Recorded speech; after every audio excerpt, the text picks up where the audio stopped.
You are not going to believe this incredible player that I spectated in Warzone solos. I'm not joking when I say they blew my mind. If you enjoyed, please subscribe to the channel and check out my second channel, Expel Uncut, for raw, unedited Warzone gameplay. Welcome to Spectating Warzone solos. As you just saw, we splatted the ground. We did drop AFK, which is usually how I offset the dying so that people don't say I reverse boost to get bot lobbies. Alonzo! You know what? We had a teacher in middle school. His name was Mr. Alonzo. Not once did anyone call him Mr. Alonzo. For some reason, everyone chose to call him Mr. Alfonso. So today we are going to be spectating Mr. Alfonso, who's got some pretty decent shots. I'll let you know right now. He's got two spectators, so I guess I'm not the only person he's spectating. I'm not the only person who is spectating him. I'm excited to see. I don't know if that person was spectating me or if they are actively spectating him before I showed up. So I'm not 100% sure. I don't know how that works. I wasn't paying attention. So here we are. He's trying to get an intel done, which is really cool. You never really see intel. So I'm wondering if he's going to play this the way you're basically guaranteeing yourself a win. And the way that you do that is you just play for positioning the whole game. You don't have to worry about anything else. You get your loadout, you play for positioning. That's it. That's all you do. If you don't want any more eliminations, you don't have to have them. It's unnecessary. You get one elimination for the game to eliminate the last guy, you're good to go. Now, I will say you don't even have to get that. A lot of people like to say, hey, you know what? If you outlive the guy, you don't even have to get a kill.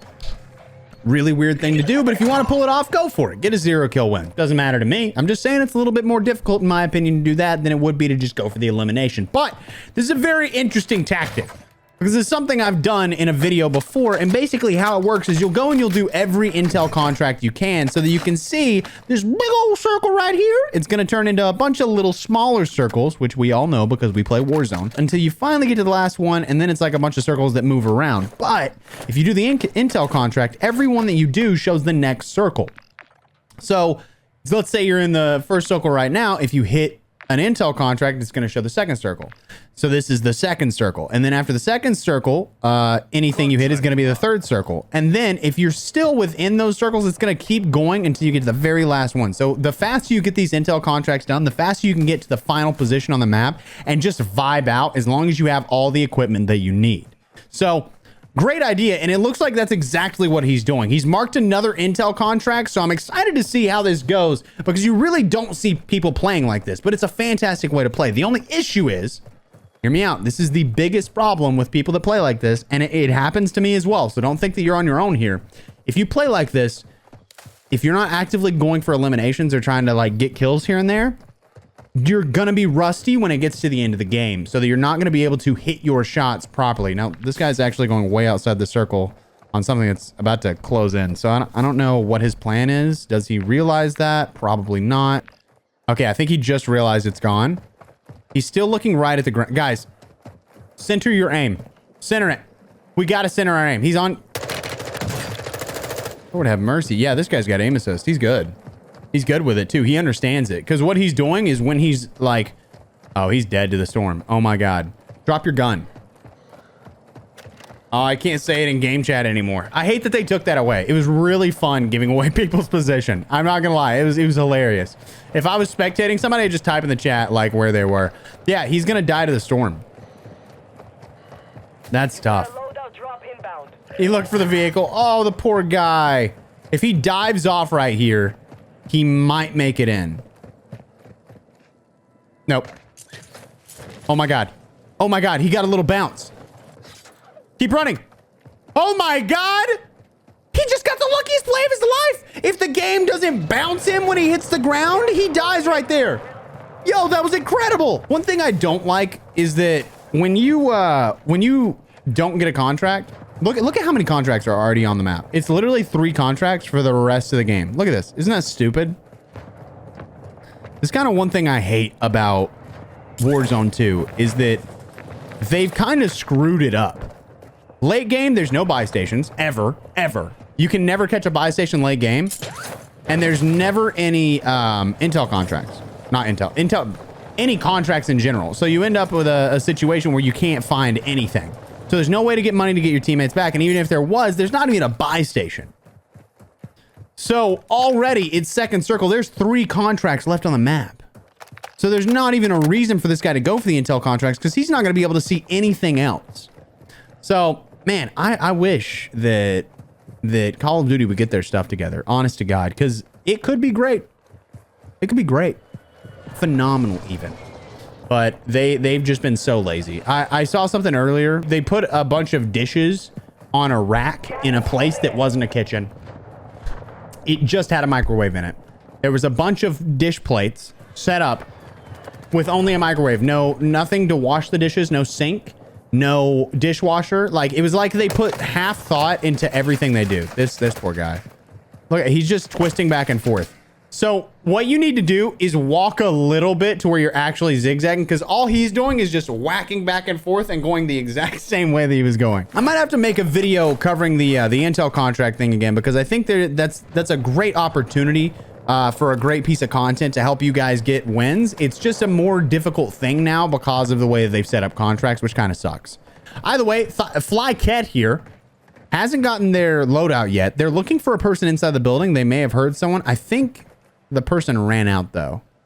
The person that was there. I feel like they ran out because I thought I saw him just a second ago. Maybe I'm crazy. There's obviously no one that's grabbed that chest, which to me means they're just like not interested in looting, so they're not a lower skilled player if they're going to be in there without opening the chest, because the lower skilled players tend to go for the loot no matter what, because they can't think about anything else other than looting. So if I dropped in, I'm just going to assume I'm going to... What the heck? He just killed him in like a bullet and a half, bro.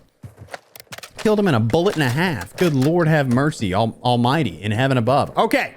He's got a sniper. He's rocking the Victus XMR. He's probably going to go for the elimination on the guy down here on the loadout. The guy on the loadout doesn't even go for the loadout. This man needs to reload as well. He hasn't reloaded. Could be the end of his life. He gets a free elimination possibly. He did. He got the elimination. He's going to get ran over by the car. Didn't get ran over. Unbelievable. He needs to run. He's about to get ran over. What is happening? Get it together, brother. Guy jumped out of the vehicle. He's going to shoot Fly Cat. Fly Cat's got to get around the corner here. A tough situation. Not bad moves. Definitely, if I had to take a guess based on like the not flicking around really quick to see what's going on behind you, I'm going to assume that they're on controller. I realize it doesn't really matter. I'm just letting you know that there's different nuances to the way that players on controller and on mouse and keyboard play. So keep that in mind when you're playing, because especially if you can tell that someone's like turning a little bit slow, it's probably because they're on controller. So if you stun them and you cross their path, they're going to be able to lock onto you more easily because of the way that stuns raise your aim assist, especially if they're moving. Because if you move just a little bit, you're going to get that rotational. So it's pretty interesting. And that's something you have to keep in mind while you're playing. It's not a big deal. It's just one of those things where if you're not thinking about it, you're actively screwing yourself over. So you have to constantly be aware of every little detail of the way that people play. And it changes the way that you think when you're playing. He needs to reload still. I'm stressing out. The thing I like about mouse and keyboard is, one, it helps with my posture. If I'm playing on mouse and keyboard, I normally will sit with better posture. But if I'm on controller, I'm hunched over holding the controller in my lap, right? Now, another thing is it feels more rewarding because I know that there's nothing helping me. Oh, I want the container. It's more comfortable for me, even if I know that I'm at a disadvantage when I go up close against people. So really, of course, I'd love it if it was even across the board and mouse and keyboard players just had the same sort of advantage that controller players had, and controller players had the same sort of advantage that mouse and keyboard players have, but it's just never going to happen. And it's always going to be catered toward controller players just because that's the active audience. That's okay. All right. Thank you. It's the whole reason I ordered nuggets, dang it. Living life, I guess. You live and you learn. All right. We're going to be eating while we're spectating now. This guy is dead for sure right here. This is where he dies. He's a demon, but he dies right here. Oh! Oh my God! Okay, you know what? This guy, my new favorite guy on the planet. I kind of noticed it with the movement earlier when they're dodging the LTV. They're not getting hit. They're not doing stupid things. They're like sliding around. The only issue is they're so focused on everything else that they're not reloading. And I do that a lot. And the thing is when you're focusing on 100 things at once, one little thing that's like right in front of your face tends to get missed. That's usually what happens with me. So, is what it is. But I'd say they're pretty disgusting. Bro, no spicy chicken sandwich, nuggies. I ordered it with sriracha. And I was going to shake it up with some honey. And I was going to make honey sriracha nuggets. But I guess not. I guess Chick-fil-A had other plans for me. I'm just going to eat it like a normal person. Imagine. My nose is itching so bad. Oh, no! Come on, Fly Cat, bro. We lost Fly Cat. I was so excited. We got Turbo, though. We got Turbo. Are we in like a demon lobby right now? This guy's got platinum and he's got 10 eliminations already. He never played it up. They probably did play it up. So the thing about spectating is that it doesn't work. Like straight up, they just didn't make it where it worked, which kind of sucks. Is what it is, though. Okay, he goes for the guy. Didn't see the guy's footsteps, even though he has tracker. Footsteps. He just saw the footsteps. There we go.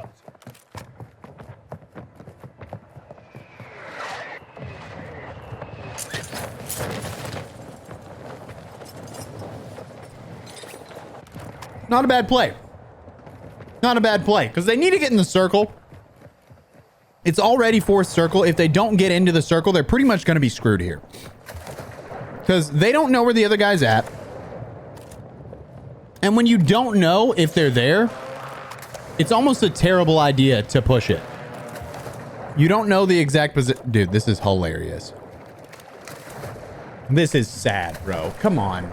Are you serious? Good Lord. All right. I'm starting to lose faith in Turbo here. I'm not going to lie. Starting to lose faith.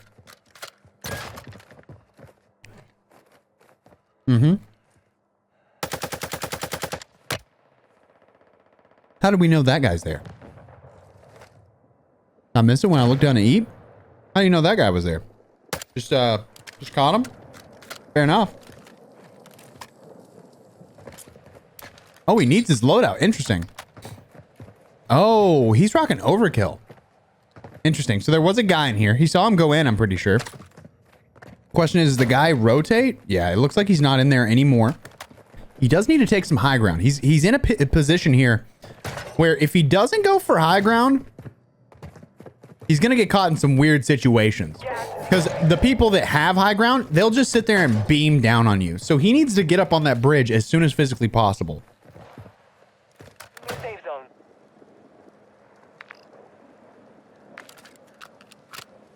So once again, he's got to move in. No options here. Let's see what he does. Again, you've got to rotate onto that bridge, man. You've got to rotate onto the bridge. The bridge just takes you to everywhere you want to go. You're nearly done. If he takes that bridge, he can run across, hold his cover on either side that he needs to, and then be able to hop on whatever building he wants to because he's above it. So, oh my God. Okay, he's kind of a demon, to be clear. It's just a weird situation. Don't get me wrong. He's got the gun skill to get the win here. He could get the win just based off of gun skill. But he's screwing himself at every turn with his position. So I'm curious to see if that's why he dies. He's too nervous. He's popping shots too early. He's got two guys. Got to knock on that guy, but there's another guy in there. He's going to get rocketed or something like that. One guy was down below. You go for the push up top. You go for the push up top, bro. He literally just let that man live. Luckily, the other guy was down below, but he's dead. I mean, he's dead. He's coming up behind him. Yeah, this is what I'm saying. It's literally all about positioning, ladies and gentlemen. I'm not like too scared to push. Poor positioning, letting the gas mask go out so he has to stay inside the circle to plate up. Like, those are just all things that if you're using them at the worst time, you are gonna die. Sweet Potato's back in the game, though. I think we saw this. Oh, not Sweet Potato, Sweaty Potatoes. Sweaty Potato's back in the game, though. Let's see how this goes.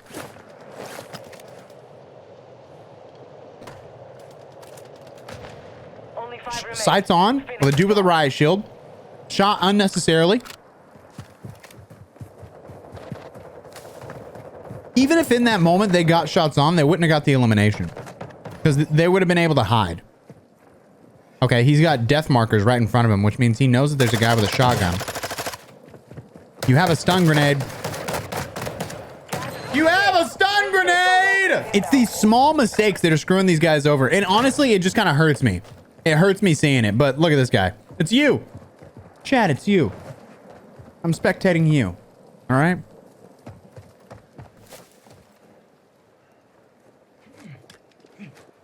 He tosses 2 stuns. His stuns are kind of weird looking in his inventory. He's dead.